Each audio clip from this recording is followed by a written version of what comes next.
أهلا بيكم في نشرة جديدة من نشرة أخبارنا العقارية، وهنا بنقدم لكم آخر الأخبار اللي حصلت في مجال العقارات على مدار الأسبوع اللي فات.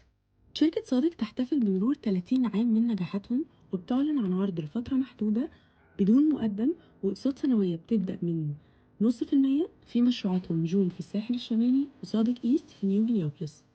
شركة لافيستا تعلن عن طرح مرحلة جديدة في مشروعهم الباتي أورو في التجمع الخامس، شقق 3 bedrooms هتدفع 5% مقدم وتقسيط حتى 8 سنين. شركة تطوير مصر تعلن عن زيادة في الأسعار خلال الفترة القادمة في كل مشاريعها بسبب زيادة سعر الدولار.